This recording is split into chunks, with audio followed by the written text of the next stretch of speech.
dans le prochain épisode de Un si grand soleil. Tandis que Tom est dans le pétrin, Dimitri continue ses magouilles. Attention, les paragraphes qui suivent contiennent des spoilers sur l'épisode d'Un si grand soleil diffusé lundi soir sur France 2. Si vous ne voulez rien savoir, ne lisez pas ce qui suit. Lundi 4 septembre 2023 dans Un si grand soleil. Tom est dans le pétrin au petit matin, Yanis retrouve Tom à la planque et lui accorde 3 jours pour lui rembourser la totalité de la marchandise réquisitionnée par la police. L'adolescent a beau ne pas avoir les 6 000 € en sa possession, le fournisseur ne lui laisse pas le choix.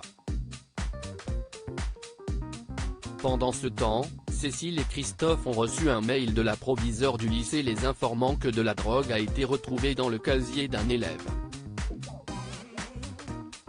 Sans attendre, la juge questionne Achille qui continue de mentir. S'il prétend n'être au courant de rien, Cécile craint quant à elle qu'il couvre un ami. C'est pourquoi, elle lui rappelle les risques qu'il encourt. Plus tard, Christophe reproche à Cécile de mettre la pression à Achille.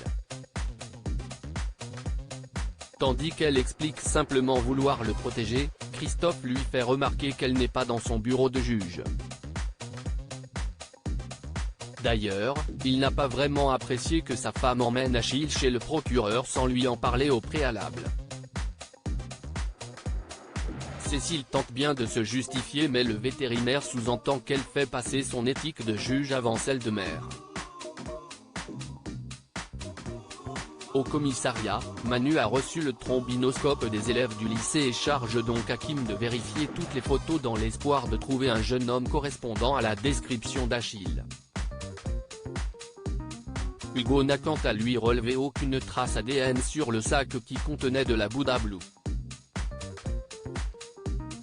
Toutefois, la composition de ces fioles est identique à ce que Maxime et Noura ont consommé. Non loin de là, Tom essaie désespérément de revendre ses baskets mais son interlocuteur refuse de les lui acheter à ce prix-là. Immédiatement, l'adolescent s'emporte. En fin de journée, Tom confie à Achille qu'il est dans le pétrin puis lui raconte que son fournisseur exige le remboursement de la marchandise saisie. Au plus mal, il s'en veut de s'être lancé dans ce trafic, surtout qu'il voulait simplement aider sa mère. Achille promet alors de l'aider et jure de ne pas le laisser tomber. Tom se rend ensuite à la marina où il croise Yanis qui l'attend de pied ferme. En effet, ce dernier a trouvé une solution pour récupérer l'argent de la marchandise. Pour ce faire, il a besoin d'un bateau. Dimitri continue ses magouilles. Le procureur Bernier a donné 48 heures au commissaire Becker pour boucler son enquête sur les fournisseurs de l'hôpital. Le policier doit donc trouver la preuve qu'il y a bien eu un arrangement entre les 3 fournisseurs pour faire tomber Mallard et ses complices. Pendant ce temps, Mallard remet une enveloppe de 20 000 € à Dimitri ainsi qu'un justificatif bidon afin qu'il puisse déposer l'argent à la banque sans éveiller les soupçons. Une fois l'argent en poche, Dimitri assure à Mallard que le commissaire Becker parviendra à classer l'affaire d'ici la fin de la semaine. Mallard s'engage alors à lui verser le reste de la somme lorsque son avocat lui aura confirmé le non-lieu. Au lycée, Sabine se confie à Eve.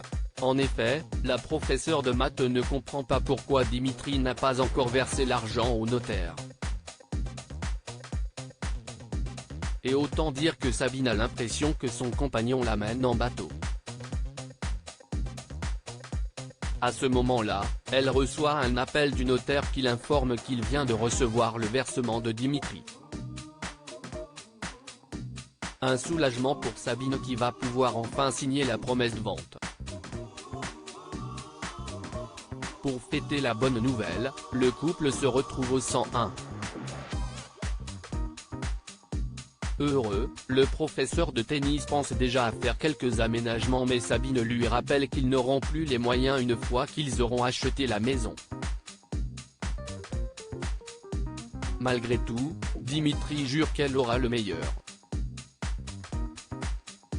En parallèle, Alex mène l'enquête et a découvert qu'un certain Arnaud Prissard, un salarié de Mallard, avait eu un redressement fiscal. Ce dernier est donc rapidement convoqué au commissariat. Au cours de son interrogatoire, Arnaud Prissard finit par avouer que les 3 fournisseurs s'arrangeaient pour remporter à tour de rôle les appels à projets de l'hôpital. Mallard lui demandait de rédiger un devis avec les fournitures demandées par l'hôpital avec des coûts exagérément gonflés.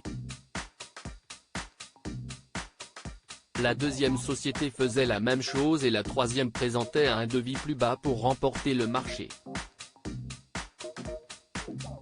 Et Arnaud Prissard possède des documents concrets pour le prouver.